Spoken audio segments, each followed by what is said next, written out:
What's up YouTube? So today I'm going to talk about plastic trim on the FJ Cruiser. So I have a 2012 FJ and it's 8 years old, but I noticed that some of the plastic trim around the car has been starting to go gray a little bit. I've seen a lot of FJs around town, and I noticed that all of the plastic trim has sort of really started to fade a lot on a lot of these cars. So I just wanted to be proactive and take some preventative measures in order to kind of keep the black plastic looking as good as new. So I purchased two different products here, and I'm gonna be doing one product on each side of the car just to kind of get a good comparison as to which one works better. Now, this one here is the Armorall Outlast Trim and Plastic Restorer, and this one cost me about $8. It says protects for over 100 car washes. And the other product here is the Cerakote Trim Coat. And it says here that it's guaranteed for 200 washes, and these are wipes. So it's just kind of opening up this Armorall. Comes with a microfiber towel and a bottle of this stuff. 8 fluid ounces for about $8. Instructions here say to shake the bottle, apply onto a damp microfiber cloth, which is provided, and spread evenly, wait for at least 5 minutes, and then wipe the excess with a damp terry cloth. Application for the Armorall seems to be pretty straightforward. Just wipe on. And let's take a look at the Cerakote here.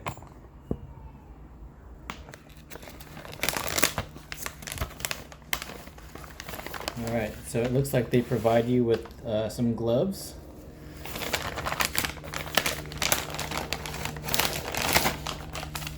And these are individually wrapped application pads, and they come with 2 pairs of rubber gloves. So apparently rubber gloves are an important part of applying this product. So instructions say to wash and dry the surface thoroughly. Must be applied on a completely dry surface.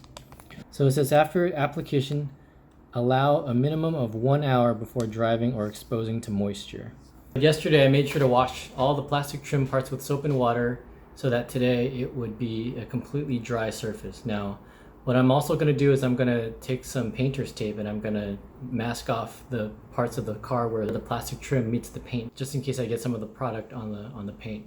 That would be protected. So I'm going to go ahead and do that. I'm going to mask off parts of the car.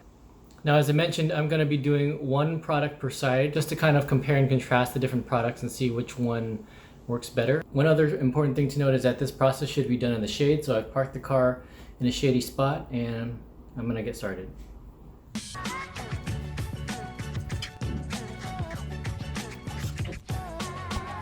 Alright, so my first impression so far is that it looks noticeably better. It almost feels like it's like applying a layer of like oil to it, so that, you know, like when you put something over something with oil, it looks darker. You can see I missed a couple spots here, but you can see the difference already where I applied some and then where I missed some in the inner fender well here. But overall, it does look a lot better. Now I decided to go with the Armorall for the entire front bumper because I didn't want to make any noticeable lines on the bumper in case there was a major difference in the product here. So overall, I applied all throughout the front bumper, and I stopped here at the front fender. So you can kind of see the difference already. This is the front fender with no product, and then here is the front bumper with the Armorall product. So I'm going to go ahead and mask off this entire side of the car and use the Cerakote. But here is a look at the Armorall on the left side of the car.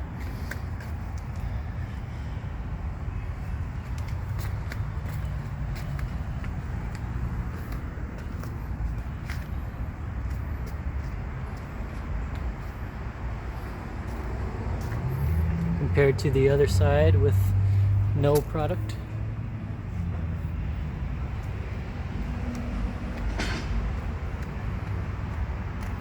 Alright, so I'm going to go ahead and mask off the other side of the car and apply the other product. Armorall applied on the other side of the car. We're going to go ahead with the Cerakote and apply it on this side first, and then we're just going to finish off the rest of the side of the car. And here we go. Only one wipe per pack.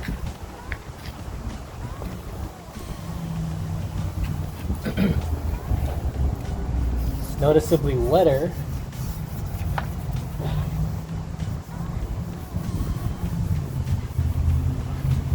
I think I gotta be really careful down here.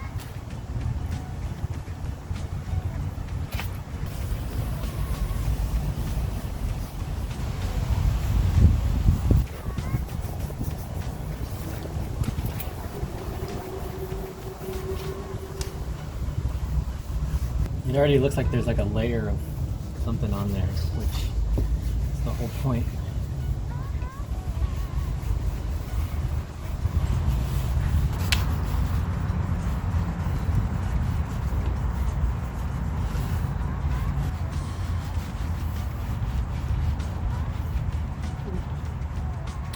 These mud flaps feel especially dry, and it's like it takes a couple of layers to get full coverage on these guys, but the mud flaps are kind of the least of my concerns. So we'll move on to these fender flares.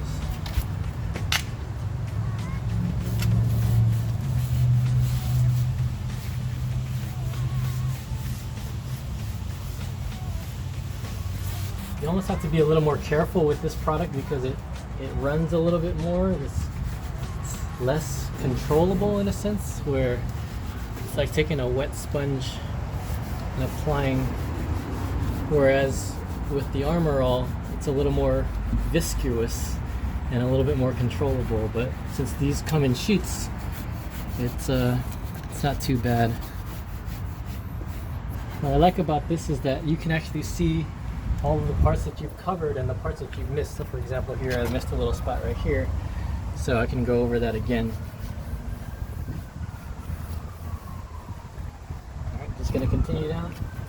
So we got some water spots down here. What I noticed about the Armorall is that it does a pretty good job of getting rid of those water spots, so I feel like this product as well will do a very good job.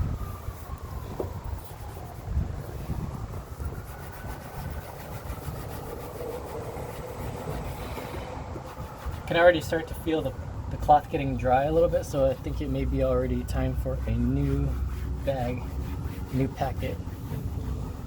I'm going to try to maximize the rest of this pad here. So you can see the difference here already. It's pretty good.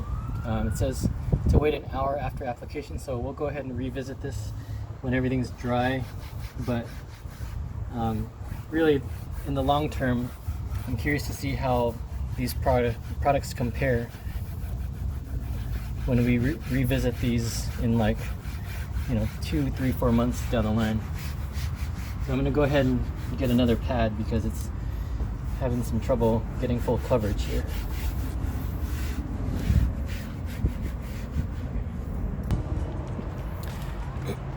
My first impressions with the Cerakote is that it looks noticeably better than the Armorall, although it looks a little bit shiny now. I have a feeling that once it dries completely after that allotted hour, things will look pretty much like new, I'm guessing. But you can see I missed a spot down there, so I'll go back and touch that up. But you can already see that it's doing what it's supposed to do. You can see that there's a layer of shine over it. So here's where the Cerakote ends, and this is where the Armorall begins on the front bumper. There's a huge difference there already. But I just wanted to do a comparison between the two products for today. And you can see the Armorall and the Cerakote. So depending on which one I like better, I'll go ahead and finish the rest of the car with the product that performs better overall. One thing that may be worth noting is that I can tell that with the Cerakote, since it's so wet, it's easier to get an even coat on the plastic. So if you look at this, this is covered with Cerakote, and then you go to the other side, you can sort of start to see some inconsistencies down here. I don't know if you can tell the differences, but there's a couple spots that I missed. So I do find that the Cerakote is easier to apply and probably makes it a lot easier to cover everything evenly. I'll come back and revisit this tomorrow, and we'll get a second look at the differences between the two, just to kind of give us a better sense of how these look after a day. So it's been about 24 hours since I applied the Armorall Outlast and the Cerakote. We're taking a quick look at the left side here. This is the Armorall, and it goes along the whole front bumper. Now the first thing I notice is that it's a little tacky, but it's got kind of a rough feel to it. Very matte like feel. Overall, those water stains are pretty much gone. I actually applied some to the windowsill here. Doesn't look too bad. Look at the fender flares here.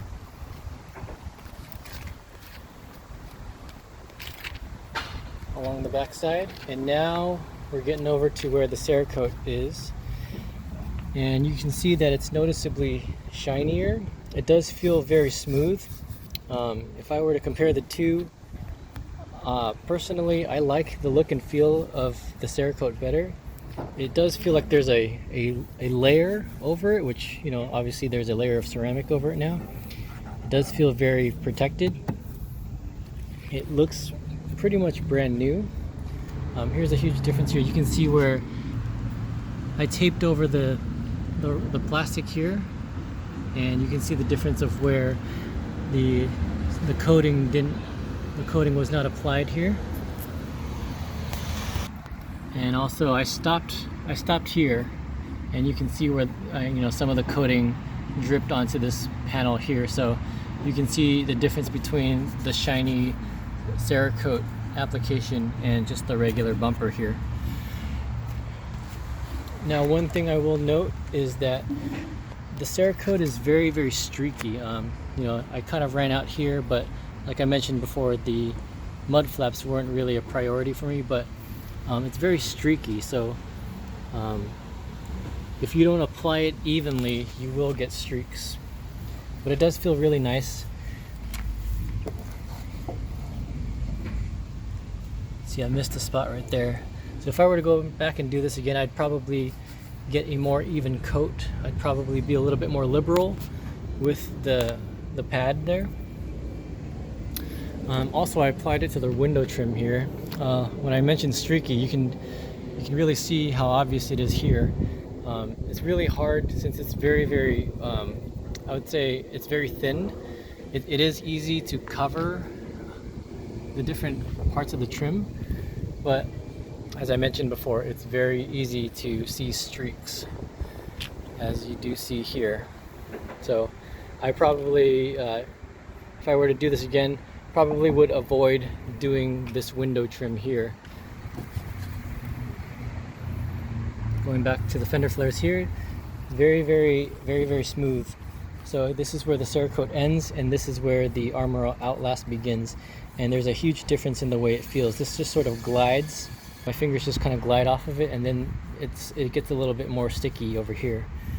But overall, both products look pretty good the day after. I do have higher expectations for the Cerakote, but I don't think you can go wrong with the Armorall so far. So we'll check back in another couple of months just to see how these two products hold up. Until then, thanks for watching, and I'll catch you on the next one.